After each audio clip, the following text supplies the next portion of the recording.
देव दीपावली और भगवान शिव से जुड़ी पौराणिक कथा। जाने इस पर्व का महत्व। वाराणसी को भगवान शिव की नगरी और घाटों की नगरी भी कहा जाता है। इस दिन भोलेनाथ के सभी भक्त एक साथ मां गंगा के घाट पर लाखों दिए जलाकर देव दीपावली का उत्सव मनाते हैं। माना जाता है कि इस दिन देवताओं का धरती पर आगमन होता है, इसलिए उसके स्वागत में दीप जलाए जाते हैं। देव दीपावली को उत्तर प्रदेश में बड़े ही उल्लास और धूमधाम के साथ मनाया जाता है। इस पावन दिन गंगा नदी में दीप प्रवाहित करने का विशेष महत्व है। गंगा घाट पर पूजा अर्चना भी की जाती है। ऐसा करने से माँ गंगा और शिवजी दोनों ही अत्यंत प्रसन्न होते हैं। देव दीपावली के दिन यूपी के बनारस में अलग ही रौनक देखने को मिलती है। एक तरह जहां 80 घाट दिया की रोशनी में जगमगा रहता है, वहीं गंगा नदी में भी अनगिनत मिट्टी के दीपक प्रवाहित किए जाते हैं। हिंदू पंचांग के अनुसार हर साल कार्तिक मास के शुक्ल पक्ष की पूर्णिमा तिथि को देव दीपावली मनाई जाती है। देव दीपावली से जुड़ी पौराणिक मान्यता। देव दीपावली को तिरुरोत्सव के नाम से भी जाना जाता है। इस दिन त्रिपुरारी पूर्णिमा भी कहते हैं। धार्मिक कथाओं के मुताबिक भगवान शिव ने देवताओं की प्रार्थना सुनकर त्रिपुरासुर नामक राक्षस का वध किया। इसी विजय की खुशी में देवताओं ने दीप जलाकर उत्सव मनाया था, इसलिए भी इस दिन को देव दीपावली के नाम से भी जाना जाता है। जब त्रिपुरासुर का वध हुआ था तो वह दिन कार्तिक मास की पूर्णिमा तिथि थी। देव दीपावली के दिन शिव मंदिर में दिए जलाने से ज्ञान और धन की प्राप्ति होती है, साथ ही स्वास्थ्य अच्छा रहता है और आयु में वृद्धि होती है। इस दिन भगवान भोलेनाथ के दर्शन मात्र से मनोवांछित फल की प्राप्ति होती है। मान्यताओं के अनुसार इस दिन भगवान विष्णु ने मत्स्य अवतार भी लिया था। कार्तिक पूर्णिमा पर दान का खास महत्व। दान करने से व्यक्ति को कई गुना फल प्राप्ति होती है। कार्तिक पूर्णिमा में दान करना काफ़ी फलदायी माना जाता है। इस दिन तिल, गुड़, कपास, घी, फल, अन्य कंबल, वस्त्र आदि का दान करना चाहिए। इसके साथ हो सके तो किसी ज़रूरतमंद को भोजन कराएं।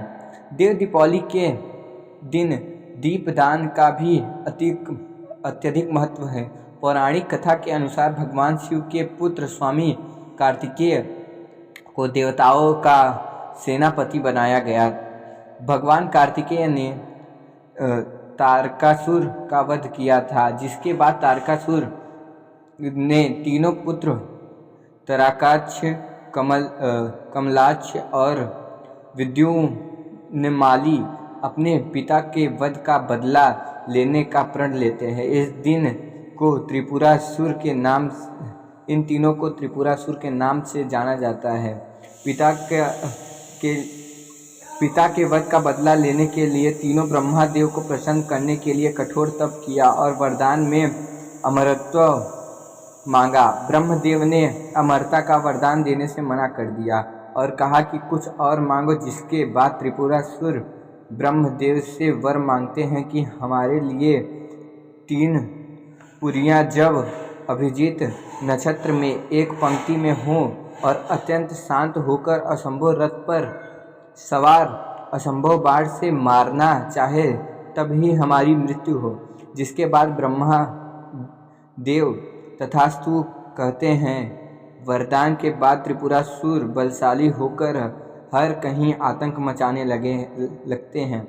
तीनों जहां भी जाते हैं लोगों और ऋषि मुनियों पर अत्याचार करने लगते। देवता भी उनके आतंक से परेशान होकर भगवान शिव के पास जाते हैं और अपनी व्यथा सुनाते हैं। जिसके बाद भगवान शिव त्रिपुरासुर का संहार करने का संकल्प लेते हैं। भगवान शिव ने त्रिपुरासुर के वध के लिए पृथ्वी को रथ बनाया, सूर्य और चंद्रमा को पहिए बनाया, सृष्टि सारथी बनी, भगवान विष्णु बाण बने, वासुकी धनुष की डोर बने और मेरु पर्वत धनुष बने।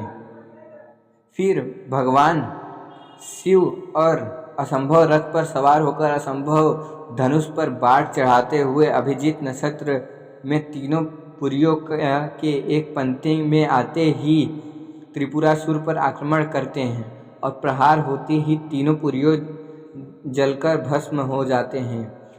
त्रिपुरासुर यानी तराकाच, कमलाच और विद्योन्माली का अंत होता है। त्रिपुरासुर के वध के बाद भगवान शिव त्रिपुरारी के नाम से जाने जाते हैं।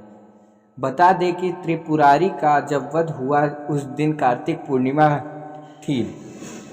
त्रिपुरासुर के वध की खुशी में सभी देवता प्रसन्न होकर भगवान शिव की नगरी काशी में दीपदान कर खुशियाँ मनाई गई। तभी से कार्तिक पूर्णिमा की तिथि को देव दीपावली कहा गया, क्योंकि सभी देवता पृथ्वी पर आकर दीपावली मनाते थे, इसलिए इसे देव दीपावली कहा गया।